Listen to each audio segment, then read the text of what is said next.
María Corina debe estar en un estado de agotamiento, porque la he visto sumamente activa, no solamente pues, durante los días, durante las noches, a toda hora. María Corina sigue sumamente presente en el ámbito mundial, sigue la voz de María Corina rondando, dando la vuelta y siendo contundente. Un esfuerzo, ¿qué te puedo decir, Mari? Un esfuerzo inhumano, diría yo. Es todo lo que hiciste antes, desde ganar, ¿no? Desde ganar o ser ratificada por el pueblo para ser la representante de esa oposición. Todo lo que lograste, como bien has dicho en un mensaje que acabo de ver hace poco, que es lo imposible, como les decían, es imposible que logren esto, y se llegó hasta donde se ha llegado el día de hoy. Lo has dicho y lo has dicho bien, y ese reconocimiento hay que darlo, hay que subrayarlo y hay que dejarlo por sentado, siendo yo uno de los primeros en pronosticar ciertos escenarios adversos. Algunos se han cumplido, otros te han dado la razón, así que estamos un 50-50, pero en definitiva lo que se ha hecho es monumental, histórico, y yo creo que inigualable. María Corina, buenas noches. No estamos 50-50, estamos ganando, estamos ganando. A ver, primero yo quiero darte las gracias, te quiero dar las gracias porque tú has estado tan cerca de esta causa y de los venezolanos. Y a todas las personas que están fuera del país, que no son venezolanos, pero les duele Venezuela, quiero decirles lo importante que es para nosotros en esta hora saber que esta es una causa global por la democracia, por la dignidad, por la justicia, por la libertad.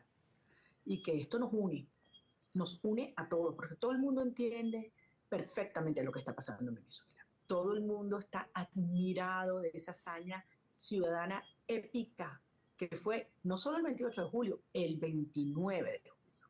Por eso, porque nos decían que era imposible lograr superar todas las trampas, las manipulaciones, las maniobras, no permitieron que los venezolanos afuera votaran, no permitieron que los jóvenes se inscribieran, nos cambiaron los centros de votación, nos sacaron a los testigos. Y aún así, Fernando, logramos monitorear en todos los centros de mesas de votación lo que estaba pasando ese día. Nos sacaron a los Sí, testigos y la sí. ciudadanía los volvió a meter. Conseguimos las actas, las No, recogimos, las eso dejamos, las era lo que dijimos. te iba a decir. O sea, consiguieron las actas, las publicaron, el mundo las ha visto, tanto así que hubo reacciones de gobiernos que no nos imaginábamos, ¿no? Brasil, Ah, Colombia, Boric ha sido muy firme, el presidente de Chile, muy, pero dentro muy de todo esto, firme. Pero, Mari, pero todo el mundo además sabe cuál es la verdad. Y eso es lo más importante. Hoy nadie tiene duda que arrasamos, que el presidente electo de Venezuela se llama Edmundo González Urrutia. Todo el mundo lo sabe. Algunos lo reconocen públicamente, otros no. Unos están buscando canales de otros no. aproximación del régimen para favorecer una negociación, pero todo el mundo lo sabe dentro y fuera de Venezuela, y hay que hacerle un tributo a la ciudadanía venezolana y también a los venezolanos que están fuera del país que hicieron esto posible. Pero fíjate, con todo esto, Mari, hoy, a ver, escuchamos esta, o que me parece una barrabasada, de Lula y de Petro, que de alguna forma han dicho: a ver, Nicolás, sabemos que no ganaste las elecciones. Cuando lees entre líneas han venido con este discurso. Y de pronto hoy dan un portazo al tema de: perdiste, te tienes que ir, que fue más o menos la postura de Lula al principio. Salen hoy con esta posibilidad de un gobierno de coalición, ¿no? Dice Petro. Y después los dos, o repetición de elecciones. ¿Cómo tomar esto, María Corina? Yo lo dije siempre, tengo mis dudas de esta alianza de estos tres, de México, Colombia y Brasil. Y dije, vamos a ver con qué nos salen, pero no les confío, no me equivoqué. Ahí está. Echaron para atrás. Lula por lo menos echa para atrás mucho de lo que había presentado. Pero a ti y a los venezolanos, esto les da un portazo en la cara, María Corina. Repetir elecciones. ¿Qué les dices? Pero ya va, veamos esto en perspectiva. Ninguno de estos países ha reconocido el fraude de Maduro. Eso es lo más importante. No solamente eso. Estos tres países, incluyendo México, dieron un comunicado la semana pasada donde decían, además, no aceptamos y no reconocemos que el TSJ tenga vela en este entierro. Muy importante, porque esa es una maniobra de Maduro. Y al final lo que están diciendo es, enseñen los resultados, porque sin eso no lo vamos a reconocer. Eso lo han dicho. Obviamente la idea de repetir elecciones que ha surgido de un lado y a otro es una cosa muy rara, van para adelante y para atrás, pero eso quedó zanjado, o sea, ya va. ¿Cómo que van a repetir elecciones?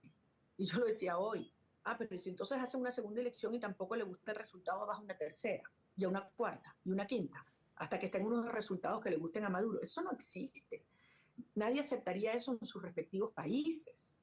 Además, el pueblo de Venezuela ya votó y lo hicimos con las reglas de la tiranía, que no eran reglas ni libres ni justas, absolutamente desproporcionadas y en contra de los estándares de elecciones limpias y libres, como lo ha dicho el Centro Carter y en la propia Naciones Unidas con su panel de expertos, que agradecemos al secretario general de las Naciones Unidas que haya hecho público este informe. Todo ratifica sus opiniones y la de decenas de académicos, universidades, expertos, que la información que tenemos es absolutamente auténtica. Insisto, nuestras actas son oficiales, impresas por las máquinas del CNE, reportadas en 24 horas. Ahí está la verdad, la soberanía popular expresada en el voto frente a los ojos del mundo, y además lo hemos ofrecido para el escrutinio del planeta. Entonces, este es un momento en el cual nosotros tenemos que entender que cada día que pasa, Maduro se deslegitima más. No solo porque pretendió robarse una elección, sino porque apeló a la violencia más brutal. Mira el informe de la misión de verificación de hechos de las Naciones Unidas. Es escalofriante. Sí, sí. Mira la definición de hoy de la Bueno, la Comisión Interamericana de CIDH. Derechos Humanos de terrorismo de Estado. Es decir, ya está absolutamente desnudo en lo que es. Y esa pretensión de Maduro de creer que se puede atrincherar con el alto mando militar y a punta de miedo, violencia, persecución, aferrarse al poder, eso no existe. Eso no es sostenible, Fernando. Ahora, tú me conoces, yo siempre Déjame he hacer hablado pausa con ahí. la verdad. Ajá. Espérame. Dale, dale. Dale. Déjame hacer pausa ahí. Déjame hacer pausa ahí. Porque es cierto lo que me estás diciendo y es algo que yo he notado y he expuesto aquí en el programa. Maduro, Jorge Rodríguez, Diosdado Cabello, todo el combo, lejos de demostrar una postura en la que se vean débiles o algo, se han radicalizado de una forma espantosa. Están haciendo ya leyes, ¿no? Por ejemplo, hoy ya se aprobó la de las ONG, la de fiscalización de las ONG. Sabemos lo que pasó en Nicaragua con las ONG, las desaparecieron todas. Me parece que es el mismo camino. Están con lo de la ley antifascista, ¿no? Están tratando de controlar redes sociales y crear le llamo yo, silencio escandaloso, que ya se siente, te lo digo como periodista, ya se siente porque deja de salir la información. A ver, las detenciones, la ilegalidad en su máxima expresión. Sí, por un lado lo expone, pero por el otro lado, al interior del país, empieza a amedrentar al pueblo, empieza a coartar cualquier tipo de información y empieza a crear leyes para una persecución mucho más profunda de la que hayamos visto. Cuando uno lo ve desde afuera, dice, ¿dónde está la posibilidad cuando lo que vemos es radicalización, ataques a la ONU, ataques al Centro Carter, ataques a quienes disienten del resultado, es decir, otros gobiernos, ataques a diestra y siniestra, a Elon Musk, a quien se te ocurra? O sea, lo que estamos viendo es empujar todavía más, ¿no? La ilegalidad y el sometimiento y la persecución. ¿Cómo podemos entender que hay un punto de quiebre? ¿Cuál es ese, Mari, cuando estamos viendo este comportamiento de la cúpula? Fíjate, todo esto lo que demuestra es la profunda debilidad del régimen. Ellos están hablándole a sus cuadros. Ellos saben que aquí hay un deslave dentro de la estructura que soportó al régimen. Perdieron completamente la base social. Perdieron completamente su capacidad de control y de amenaza social. La base de las Fuerzas Armadas fue crucial para que nosotros pudiéramos obtener nuestras actas. Si no hubiesen colaborado esos ciudadanos militares, al igual que funcionarios del CNE, que desobedecieron las órdenes de no entregarnos las actas, no lo hubiéramos logrado. Entonces, aquí lo que ha habido es todo un país unido alrededor de un deseo profundo de cambio y una cúpula enquistada apelando a la violencia. ¿Que pueden hacer daño? Sí, mucho. ¿Que son peligrosos? Terriblemente. Pero al final, cuando persisten en esa política de violencia desatada, ellos siguen socavando las bases que lo sostienen, porque hay unas Fuerzas Armadas que en su enorme mayoría no quieren reprimir al pueblo. Entonces, este es un momento donde hay que mantener enorme prudencia, enorme resiliencia, enorme inteligencia y saber que nosotros estamos actuando en múltiples ejes a nivel de la opinión pública nacional, la opinión pública internacional, la diplomacia, las presiones externas, las presiones sobre los sectores que sostienen a la tiranía, pero lo más importante de todo, mantener la cohesión, el espíritu de lucha y la moralización de los venezolanos dentro y fuera del país. Porque hoy estamos conscientes de lo que somos y de lo que hicimos. Y nunca hemos tenido tanta fuerza como la que tenemos hoy, Fernando.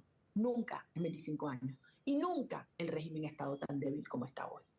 Así que hay que continuar, insisto, con mucha inteligencia hasta llevar a Maduro a un punto donde él tenga que entender que su mejor opción es aceptar los términos de una negociación que facilite una transición en Venezuela y que a él le ofrezca garantías, salvaguardas, incentivos, pero que vamos a una transición a la democracia, nada menos que eso. Voy a marcar pausa y te voy a dejar esta pregunta. Ya me has dicho algo que es muy importante, ¿no? Es, a ver, para que nosotros lográramos esta hazaña de tener las actas, etcétera, hubo participación de Fuerzas Armadas. Estás hablando de batallón, ¿no? Del soldado raso, etcétera, de los bajos mandos. Pero ya ahí hay un movimiento importante. Funcionarios del Consejo Nacional Electoral, que también participan, ¿sí? Entonces ya estamos viendo una fragmentación. ¿Hasta dónde llega esa fragmentación, María Corina? Estás hablando, dímelo después de la pausa, estás hablando directamente con gente cercana a Maduro para buscar esa negociación. ¿Realmente es una opción cercana?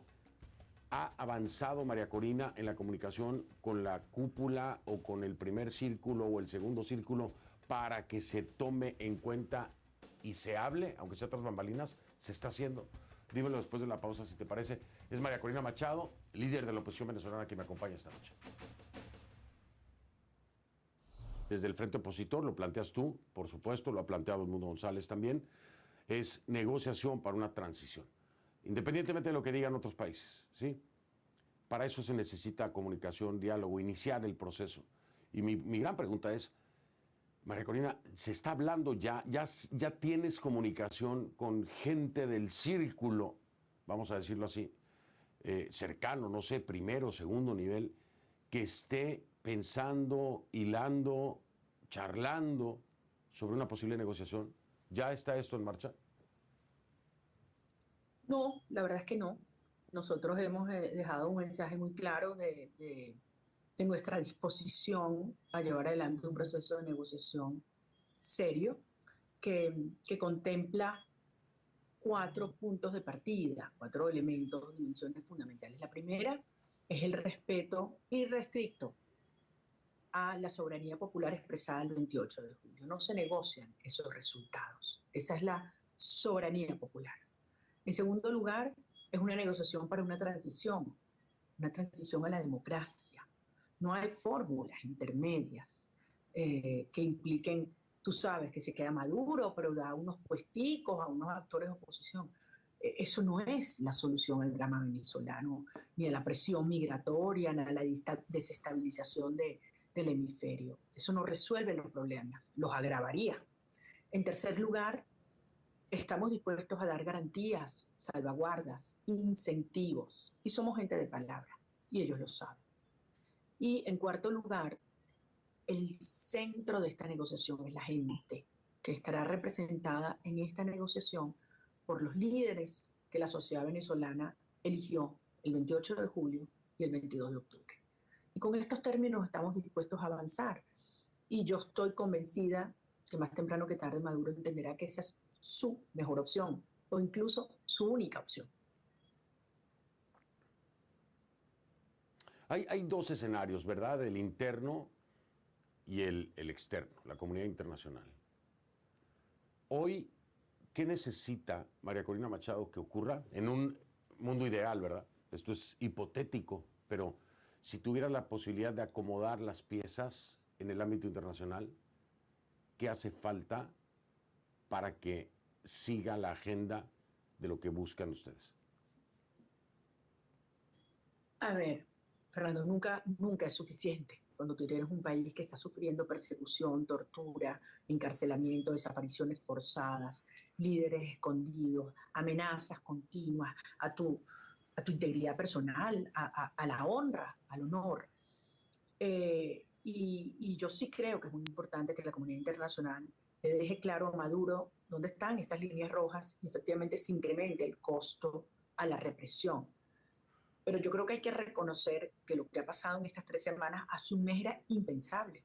Es decir, todo el mundo democrático, todo el mundo democrático le ha dicho claramente a Maduro que eso que dijeron no lo reconocen.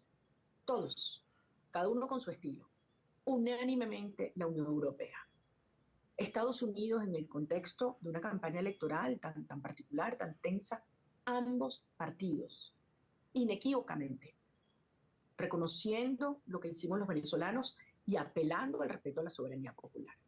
América Latina, ¿quiénes son los países que han reconocido a Maduro? Honduras, Cuba, Nicaragua y Bolivia.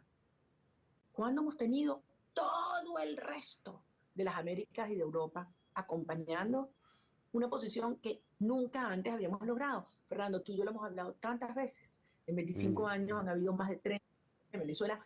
Todas han tenido un margen de fraude, de trampa. Nunca lo habíamos demostrado. Aquí está la prueba de que ganamos. Por eso la desesperación del régimen de apelar a la persecución, al miedo, a la mentira, y no les funciona porque ya nadie les cree.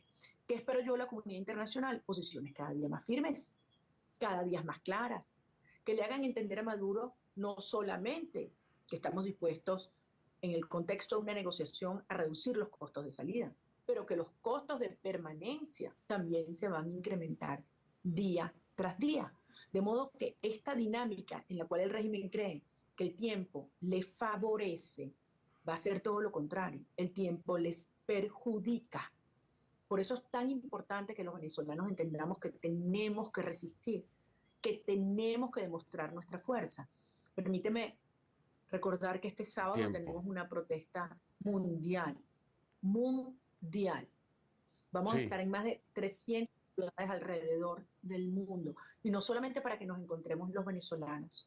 Yo quiero pedirle a los colombianos, a los brasileños, a los centroamericanos, a los chilenos, argentinos, paraguayos, uruguayos, peruanos, bolivianos, mexicanos, americanos, canadienses, europeos, que salgan con nosotros en el Caribe, porque es una causa global. Y porque desde luego el desenlace de este conflicto en Venezuela es una prioridad para la seguridad del hemisferio y para la seguridad nacional de los Estados Unidos también.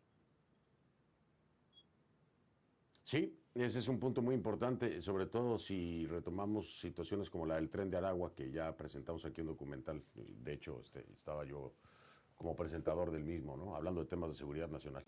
Además del tema migratorio. Pero, a ver, dijiste algo muy importante. El tiempo. El tiempo aquí juega en favor y en contra. Dices tú que juega en contra de Maduro. Mi pregunta es, en estas condiciones, hoy tú estás a resguardo, Edmundo González también está a resguardo, hay más de 1000 detenidos, entre ellos hay montones de adolescentes, incluso sordomudos, niños con autismo, una cosa espantosa. ¿Cuánto tiempo pueden ustedes aguantar esta situación actual? Que parece que lo único que va a ocurrir es recrudecerse con la ley antifascista, con la de hoy de fiscalización de las ONGs. ¿Cuánto tiempo pueden resistir, Mari? El que haga falta. El que haga falta, Fernando. Y con relación a lo del tiempo, el régimen cree que el tiempo está a su favor. Ellos creen que el mundo va a pasar la página, que van a aparecer otros conflictos globales, que aquí nos vamos a cansar, a desgastar con la represión, y se equivoca. Aquí está pasando todo lo contrario. Cada día son más y más voces alrededor del mundo que se concentran en Venezuela. Cada día estas atrocidades conmueven al planeta, pero además cada día nosotros tenemos conciencia que somos más, que más gente se acerca. Esto no es fácil, esto es tremendamente peligroso, todos lo sabemos. Aquí nadie ha actuado con ingenuidad, y si algo hemos sido es crudos con la verdad. Y eso es lo que ha creado confianza entre nosotros, entre los venezolanos. Y estamos en la etapa, yo creo que más peligrosa de este proceso. Pero nos hemos ido preparando físicamente, intelectualmente, emocionalmente, espiritualmente. Esto es mucho más que una lucha electoral. Yo lo he dicho muchas veces y te lo repito. Esto es una lucha. Es una ética por la verdad. Y Es coincido, una lucha existencial por la vida y es una lucha espiritual por el bien. Y eso lo hace muy poderoso. Lo que ha ocurrido en Venezuela es un movimiento social y cultural que hemos tenido en, yo te digo, más de 100 años. Y coincido contigo, esto es mucho más allá que un tema político electoral, pero mucho, lejos, mucho más. Tengo un segmento más porque estoy respetando un tiempo que me dio María Corina Machado, es un segmento corto con el que regreso, y te hago dos preguntas para terminar. Pero la primera de ellas es, ayer hablaba con el exfiscal de la Corte Penal Internacional, ¿sí? Me decía, a ver, el actual fiscal, Khan, avisa y actúa. Se refería obviamente a Putin y la orden de detención, a Netanyahu y la orden de detención. Y ya el aviso vino para Maduro. Una orden de detención en contra de Nicolás Maduro hoy, ¿le sirve o no le sirve y cómo le serviría a la oposición? Te lo pregunto porque mucha gente con toda razón me decía, sí, Fernando, pero una cosa es la orden de detención y otra cosa es que los detengan. Ahí sigue Putin con Ucrania, ahí sigue Netanyahu con Gaza, y pues nadie los ha agarrado ni parece que los vayan a agarrar.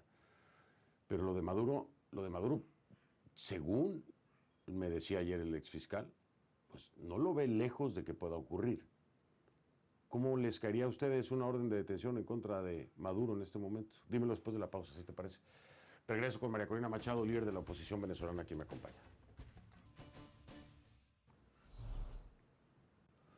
De vuelta a este último segmento con María Corina Machado. Te decía Moreno Campo, ayer me decía el exfiscal de la CPI, de la Corte Penal Internacional, decía, ya le avisaron a Maduro y por lo que veo como actúa Khan, lo que sigue es posiblemente una orden de detención en contra de Nicolás Maduro. ¿Cómo le caería a María Corina Machado, a la oposición, a los disidentes venezolanos, que ocurriera esto, Mari? Bueno, Fernando, es que exactamente a eso me refiero cuando yo digo que el tiempo perjudica a Maduro. Ellos creen que dilatando este proceso,